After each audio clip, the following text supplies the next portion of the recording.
What is up, everybody? I'm George Mossey. Please say hello to my co-host Tyler C. Hi.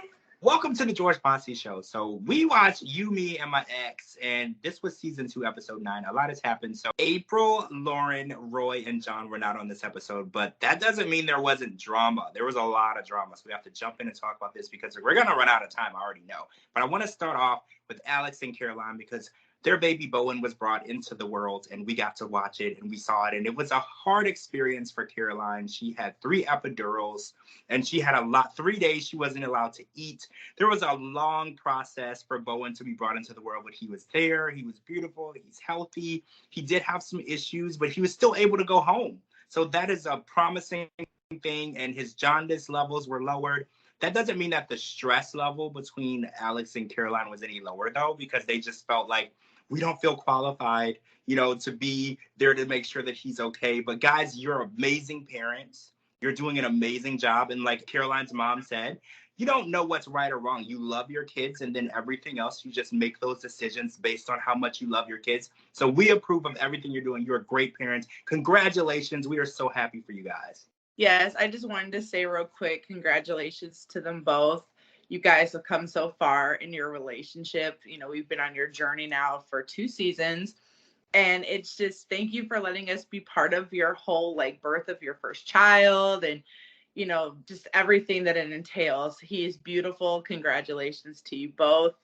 Such a cute blessing. And I'm so happy for both of you. So Matt and Kinsey finally had a conversation, right? This conversation has been boiling and it needed to happen right when Chelsea moved in. But Kinsey finally got the nerve to say, look, this is not easy for me. I'm not okay with this. And I need her out of the house. I need her gone. I can't deal with it. And even to make things worse, Matt has been acting kind of weird because he and Chelsea have been sneaking away to plan an engagement, a huge engagement situation for Kinsey, which she's been waiting for 4 years. This is something that she really wants. And Matt's worried that it's all going to fall apart because him being secretive and going behind her back is it's necessary, to plan the engagement, the proposal that he wants to do for her. He wants it to be memorable and special, but she looks at it as, where are you and Chelsea at and what are you doing and why do I feel like I'm the third wheel? So I'm hoping that things don't fall apart in the process because we also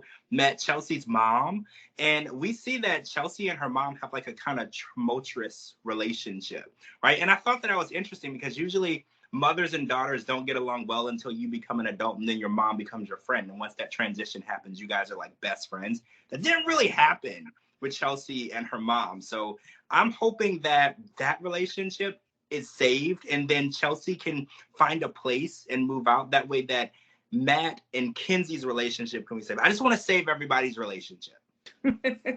You're just trying to put a Band-Aid on the whole situation. Yes. You know what? I'm going to say that a lot of this is Matt's fault because, Kenzie wasn't at this point of boiling over yet. Right. And now that he's trying to use her the most with, trying to plan for this engagement and everything, it's he brought her to this because how long, that's just a weird situation. I don't even know how to even comment on it. You don't hear about people's exes living with them. Never. With your new current person. And my thing is that I know that, is his best friend and everything. And I respect that. But it's not fair to Kenzie because, first of all, Chelsea doesn't even want him to get married.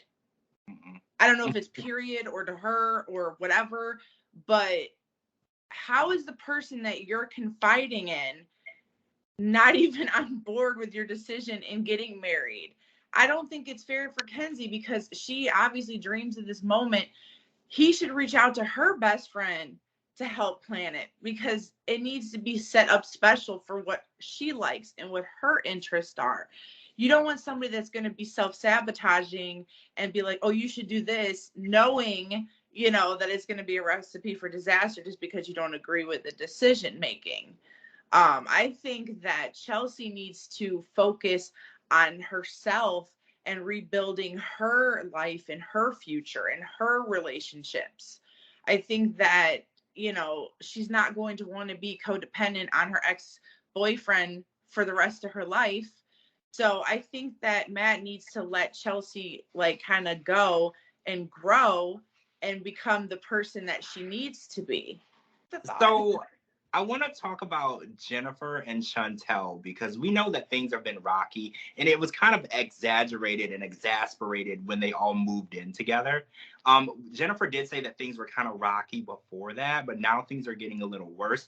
So we watched them try to have a romantic picnic and talk, but the conversation got kind of serious because Jennifer was talking about her legal rights if they were to divorce, who would get Camila, what the situation would be. And it kind of caught Chantel off guard because she was like, the thought of Jennifer and I not being together, like after 8 years is nauseating. It makes me feel literally ill. So I know that's never the intention of where Chantel wanted this to go. So I think that this is a good time for them to reevaluate where these problems are and where the root of it is. Because even Jennifer said, she was like, I know you don't drink, you don't like to drink. And then Chantel's like, well, I don't mind that you do. We just have to find something that we can bond together. Because let's be honest, Chantel is bonding with Josh. Josh and Chantel share hockey. They coach together. They watch hockey games together. They're bonding. Where are Jennifer and Chantel bonding? And I think growing apart is the worst thing that you can do, especially in a relationship, in a marriage, because growing closer to Josh isn't helping Chantel and Jennifer.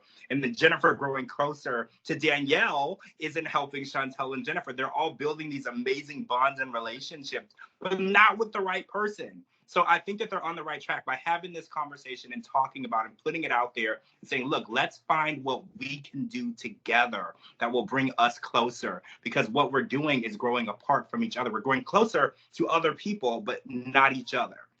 I don't think that there's anything wrong with Jennifer wanting to inquire about her parental rights in the matter, because even, let's put divorce aside, even if something were to, God forbid, happen, she wants to know, where does she stand?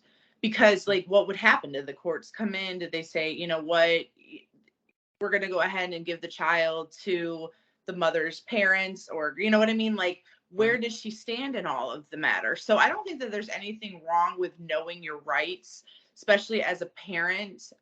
The child grows up knowing nothing but you, so it's like, you want to know that you're not going to lose out on anything. So I don't see anything wrong with her wanting to inquire. I think that it's also nothing wrong with Chantel bonding with Josh and Jennifer, bonding, as well with all of them. I think that it's still in the same household, which I think is safe, because they all kind of share their kids in a way. So it's not like she's stepping out and, going outside of their like little house that they've built together. Sometimes you need that sanity to be able to have somebody to confide in. Yeah. So I don't think that there's anything wrong with that. I do think, though, they do need to find their common interest and bond again to see where they can rekindle. But it's okay for them to live two different lives. People think that just because you're married, you automatically become one because that's what you're told.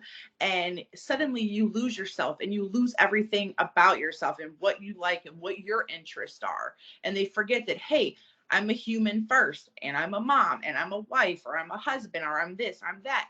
And it's like, it's nothing wrong with going out with a friend for drinks. And then, you know what, let's do dinner together and have date night, and then you watch the game with this person, and then we can go watch the kids play hockey. Like, I don't think that their relationship is that far off, for at least what we see. I think that it won't be long for them to get a better grasp and see that they're not that far gone. I hope so. I like them together. All right, so I do too, and that's why I think it's salvageable. I really do. Let's move on to the main event. So DeAndre and Elodie finally reconnected because we know she had a breast augmentation, and during that process, DeAndre ghosted her. He called it giving her space. Elodie says that it was space that she never requested. She never asked for it. And DeAndre looked at it as, oh, well, you wanted your ex to take care of you, so that meant I should give you space. And she's like, well, a text message would have been nice. Answering a FaceTime call would have been nice. So their communication is a bit off, but that's not even the issue. The issue is a DM that Elodie received from a woman that DeAndre knows. He admits that he knows her, and he was confused by the DM because he denies it. But the proof is right there in the words, you know, like why would this woman send a message to her and say that they're involved if they weren't? What would she gain from that? And the way that DeAndre reacted, she said that he was being very defensive. Do you feel like he was being defensive? He was. I really feel like he was. But you know what? First of all, let me back up. And I just want to give props to the women for being mature. I want to say that I think this might be the first time in history that and I'm speaking solely for myself, have never seen more respectable women in my life. Like normally when something goes wrong, women automatically are like, you know, B word this and B word that, and you're this and you're that. And she was like, this woman, you know, like sent me a message and never once called her out of her name, even out of her anger. That shows her level of maturity, as well as the woman who texted her. She never said, hey, I heard you, you know, blah, blah, blah. The text message was very respectable. She just wanted to say, hey, I just want to see if he's lying. You know, I don't want to, you know, basically step on anybody's toes. So I just wanted to congratulate the women for putting their big girl pants on and showing the world that you don't have to be such a horrible person and bringing other women down when it's not always the women's fault in the matter. I was very shocked that it was not Rowan on the other end of the text message, because I sure thought that if he was going to step out, it was going to be with her. But I don't think that Elodie deserved that at all. And just by her addressing the situation, there was nothing wrong with that. She didn't even like raise her voice or cause drama or cause a scene at the ice cream place. What do you think about DeAndre's reaction when he said, okay, so you confronting me makes me feel like I don't want to be a stepfather? Because I think those two things had nothing, I think Elodie said it, they have nothing to do with each other. So how do you feel about his conclusion, like, well, you're being like this, so I don't want to be a father to your child? Like, I hated that. Okay, I like all of them, so I don't want anybody to think that like my comments or anything is putting any one of them down. They're like one of my favorite couples on the show, so I don't want anybody to think like, oh, you're just playing favoritism with one side and not the other. I really think, and I hate to say this, and if I'm wrong, I'm really sorry, but I don't think he was ready to be a stepdad. I really don't. And the reason why I say that is because I really don't think that he's done living his Playboy lifestyle. We see a lot of athletes, you know, there are a lot that love their family life. But deep down inside, the majority of them are still living the lifestyles and the parties and, you know, just not being tied down to one single person. And then you're playing a father role and the father is still present. So that's tricky. How are you going to be a good stepfather? The father is still present and he seems to be a very good father to her daughter. So that's a lot to live up to. So I don't know if he, in my opinion, is ready for the role. So I think any time that he could throw that in there, he would, because it really doesn't have anything to do with it. I mean, you cheating has nothing to do with whether or not you could be a good parent. You could be a dog and a horrible, horrible human being, but you could be a hell of a parent. I mean, literally, it could be night and day. So, you know, I think that if he was feeling some type of way, he needed to just be honest with her. Because if he ever wanted to have any type of future with her or her child, honesty is the best policy. And I don't think that she deserved to be recovering, finding that out. That's just not fair. And that's not cool to do that to somebody. I agree. Ari, run out of time. Next week, it's getting even better. This season is just heating up. All right, guys, I'm George Mossey. Make sure you follow me on all social media platforms at George Mossey, georgemossey.com, and anywhere you get your podcast. And this is my co-host, Heather C. You need to follow her, too, because we do this together. All right, guys, we'll talk to you guys really soon.